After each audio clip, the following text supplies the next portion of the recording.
Hey guys, we're back, and this time we're going to be taking a quick look at the Finesse expansion for Project L. This one adds a new endgame mechanic and a little kind of cool little module to add to the game to add just a little bit more to your games of Project L. Anyway, we're going to get right in and take a look.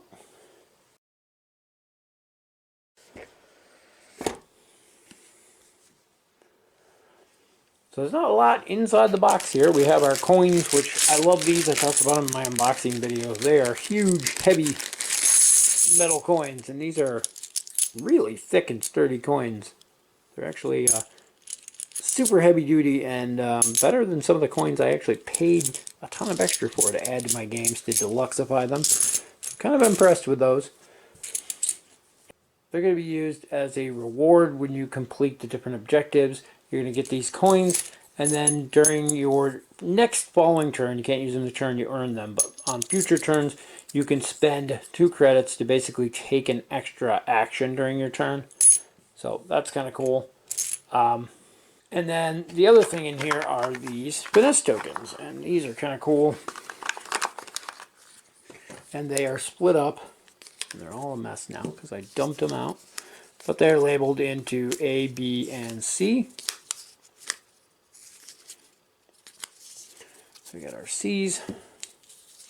Those are the A's. And B's.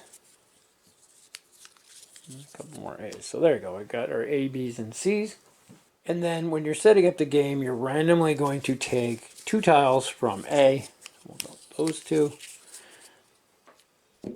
2 tiles from B. So again, we'll one there. And then 6 tiles from C. So 1, 2, 3, 4, 5, and 6. And we set the rest. Technically, the rest of these are going to go back in the box, but we're just going to set them up here for now. Push our coins up here.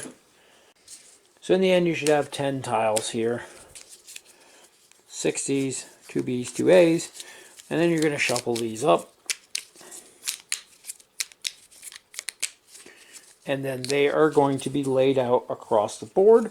So you have first, you have 2 rows face down like this. And then the rest will be face up. And during each of these rounds, I don't know if I gave myself enough room. There, just enough. So then during each of the rounds, only the one on the leftmost pile here is actually going to be active for the current round. So you see you have 2 face down ones because the first 2 rounds there's nothing. So the first round will go by, end, this will go away. Second round goes by, ends, that goes away. Then you start here. And the way these work is that they have bonuses on the bottom here, are basically coins that you're going to receive if you complete what's on the objectives. Now they're kind of ambiguous on what's on there, but in the new rule book there's a whole section in the back that explains what each of those tiles mean and what they do. So it looks like this one right here is the one that we have up. Whenever you use the Master or Ambassador action, gain 1 credit for each piece of any type you place. Example, if you use the Master action to place 3 pieces of any type in your puzzles, you'll gain 3 credits. So during the course of your game, you'll have your 3 or 4 puzzles out there in front of you. When you use your Master action and place multiple, that's kind of a crappy one to have that early, but it'll be the 3rd round, so you might have some extra pieces by then to make use of it. Every piece you play, though, you're going to get yourself some coins, 1 for each.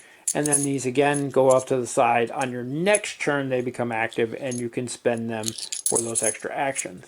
The end of the round, that one goes away. You move to the next one. So in this case, now if you if you play a square or the T piece there, you're going to get an extra coin. And again, that goes off to the side this round. When this round ends, this goes away and those coins will add to your supply. And eventually you get a little supply of these that you can use to start buying extra actions. These also give you some extra things you can do. In this case, when you upgrade a piece, you get 1. I think these are when you gain a piece. I might have those 2 backwards because I can't remember the one between the solid and the hollow. I think the hollow is when you gain a piece of that kind, but I'm not positive. They all have the rewards there on the bottom. I think almost all of the ones in the base set here are only one. But that's how those go. Yeah, I did that wrong, because these are when you play a piece into a puzzle. So I'll have to look up the difference between those now. Yeah, I did that wrong. I'm sorry about that. These ones that are solid are when you gain a piece of that type, you're going to gain the credits at the bottom. These hollow ones are for each piece of those type that you have in your supply or in unfinished puzzles in front of you. You're going to gain the reward. And then these style here are when you play a piece like that into a puzzle, then you're going to gain it. So sorry about that. That was my bad. And then each round these are going to go away. And then this acts as a new timer for ending the game. Normally the game ends when you run out of the black puzzle pieces. That is still an end trigger. However, when you get to the last round here, and the very last of these goes away, the game ends and there is not another round. So if you haven't gotten to the end of the black puzzles yet, that triggers the end game. And there is not that one extra round that goes around at the end. You still get to do finishing touches, but that extra turn basically is given up in favor of that. There is a nice variety of these, a good selection, and they're all different, which allows for some variety. And this one does change up the game a little bit, that more than you would think for being as simple of a concept as it is. Because ideally you're not playing optimally anymore to try to score the biggest amount. While that's still an option, you're also looking to play, oh, maybe if I get, or with these ones, you know, I really didn't want to play that piece yet. I was going to save it to do something else next turn, but if I play that now, I get the extra. And so it makes you change up your play style a little bit just to get more options there. And this one's whenever you take a puzzle, I believe. That one's completing a puzzle, I think. Again, I would have to look that up, but it's a very interesting concept, though, and like I said, it does change up the way that the game plays, which is a good thing. It adds a little bit more variety. Anything that adds variety and adds to longevity of a game is good, in my opinion. And it's just one more thing. I like the fact that it's kind of modular and you can mix and match this with other expansions if you want to add more to your game. Add it a little bit, make it a little bit more complex, and add more variety and more things to do, and there are more options. Now, during the Kickstarter, this one also had an ambassador pack. It's a small pack here, which comes with a stack of new tiles. And I'm not sure how many you got in here, so let's see. We got C, B, B, A.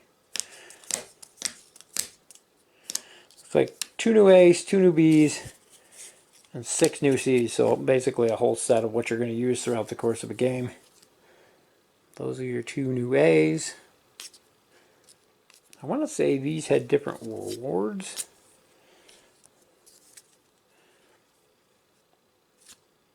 Yeah, see, these ones got some different rewards. I'm not even sure what that icon is. I would have to look up. I think it's if you don't take a new puzzle, and if you don't use those. Gonna have to look those up now, because that's curious to me. So, okay, so this is at the end of your turn. If you don't have any unfinished puzzles in front of you, these are if you don't have any of the level 1 or 2 pieces in your supply or in any of your completed puzzles, or incompleted puzzles. This one is if you have at least one of every tier piece. So if you have 1 level 1, 1 level 2, 1 level 3, 1 level 4. This one is if you don't have any duplicate pieces, so it counts your supply as well as ones in the puzzles. And then this one is if you refresh the board, and then that's if you spend at least 2 of your credits during your turn. So a few different things in there to add in. They start getting more credits worth too, so it's 4 points if you don't have any puzzles at the end of your turn left when you get that one. So some interesting things in there to change it up. Obviously you can tell I haven't used the ambassador pack yet. Mine actually came damaged. You can see the bottom here, the paint's like chipped off of them, and they're supposed to be shipping me out another one, so we haven't actually played with the expansion ones yet, which is why I was unfamiliar with them. But overall, I like the Finesse expansion. This is actually what caught my eye when I saw the Finesse expansion Kickstarter, is what got me interested in Project L. I don't know how I missed it the first time, but it's an outstanding game. And Finesse just adds a little bit more to it. It gives you that option to play slightly less optimally to gain the credits, and then you can use the credits later on to make up for any differences that you traded off during the course of your turns. You can collect up a bunch of them, and towards the end of the game you can start solving puzzles left and right with them, which is kind of fun. I do like the secondary timer to the game, but as I've already mentioned, a lot of people we play with complain that the game is too short as it is, which adding an extra timer that stops the game at a set point, that basically makes a game 10 rounds. That's it. When the 10 rounds are over, the game's over. So it can be nice if you're looking for that alternative end game condition. That's probably the only complaint I have about this, though, is that while we're trying to extend the length of our games, Finesse, if you play by the rules, actually shortens most games. So there's that to keep in mind. Overall, though, I really like it, and I think it adds even more variety and a little bit something extra that you can add or not add to your games of Project L. I like the fact that it's so modular and that it's optional if it's something you want to mix in to your games to get that little extra out of it. I hope this helps you decide if it's something you'd be interested in and something worth tracking down. That's going to wrap it up for our look at the Finesse expansion for Project L. As always, thank you guys for watching, and we'll see you in the next video.